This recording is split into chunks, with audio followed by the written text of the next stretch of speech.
ఏశావు వీళ్ళ తమ్ముడు ఎవరండి? చెప్పండి ఇదన్నా. ఏశావు తమ్ముడు పేరు యాకోబు. ఏశావు అమ్మ నాన్న పేరు ఇస్సాకు, రిబ్కా. ఇస్సాకు నాన్న పేరు అబ్రహాము. ఇస్సాకు అమ్మ పేరు శారా. ఇవన్నీ ఎందుకు చెప్పిస్తున్నానంటే కాస్త వాక్యంలోకి వస్తారని. అబ్రహాము శారా వారిలో నుండి ఇస్సాకు, ఇస్సాకులో నుండి ఏశావు, యాకోబు. యాకోబు ఎక్కడ పెరిగాడు? తల్లి దగ్గర. ఏశావు ఎక్కడ పెరిగాడు? తండ్రి దగ్గర. ఇద్దరు ఒక చోటే, కాకపోతే ఎక్కువగా యాకోబేమో అమ్మ సంరక్షణలో పెరిగాడు, ఏశావేమో నాన్న సంరక్షణలో పెరిగాడు. ఏశావు చేసే డ్యూటీ ఏంది? వేటాడతాడు. సముద్రం వేట. ఏ వేట? అడవిలో వేట. నిత్యం బాణాలు పట్టుకుంటాడు, బాణాలు విసురుతుంటాడు. నిత్యం మాంసాహారి, శాకాహారి కాదు ఏశావు, మాంసాహారి. యాకోబేమో ఇంట్లోనే ఉంటాడు, గుడారంలో పెరుగుతాడు. ఎక్కువగా మాంసాహార కాకుండా శాకాహారిగా పెరిగినోడు యాకోబు. తల్లిని బాగా చూసుకునే విషయంలో అత్యంత జాగ్రత్తగా చూసుకున్నవాడుగా యాకోబు ఉన్నాడు.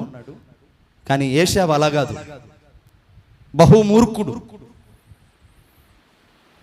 వేటాడటానికి వెళ్ళాడంటే జింకైనా, నక్కైనా, పూలైనా, దేనినైనా ఖచ్చితంగా పట్టుకొని వచ్చి ఆ రోజు ఎలాగైనా తినేవాడు ఏశావు.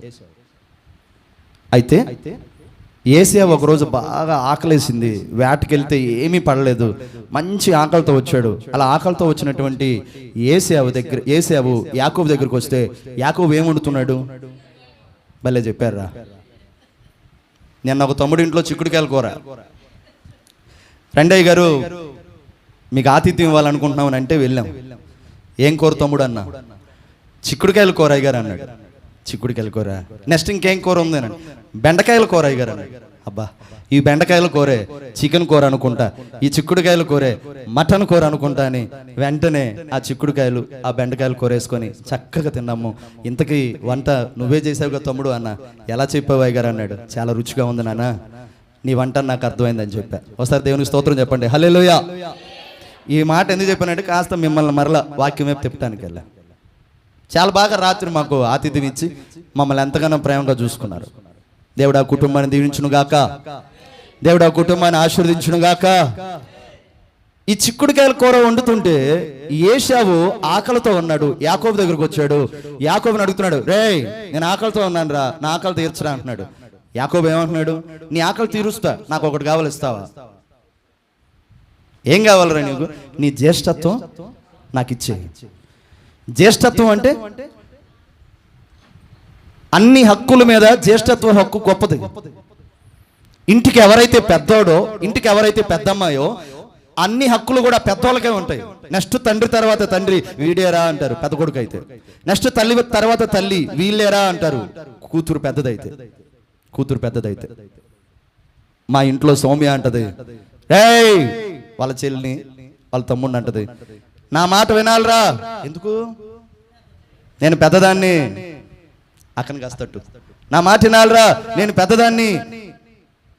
అబ్బే చెల్లి విందు, తమ్ముడు వినడు. ఫీల్ అయ్యి మా దగ్గరకు వచ్చి, డాడీ నా మాట వినాలిరా నేను చెప్పిన వింటలేదు డాడీ. ఏమైందమ్మా అంటే, నువ్వు ఒక వారం వాక్యం చెప్పావు కదా డాడీ. ఏం చెప్పానమ్మా అంటే, ఏశావు పెద్దోడు కదా, యాకోబు చిన్నోడు కదా, పెద్దోడు చెప్పిన మాట చిన్నోడు వినాలి కదా, ఇంట్లో ఎవరైతే పెద్దోళ్ళో వాళ్ళదే కదా హవా అని నువ్వు చెప్పావు కదా. నేను చెప్పినా కూడా నా చెల్లి నా తమ్ముడు వింటలేదు డాడీ. కాస్త నువ్వు వచ్చి దివ్యాకి ఇమ్ముకు చెప్పు డాడీ. ఏం చెప్పాలి?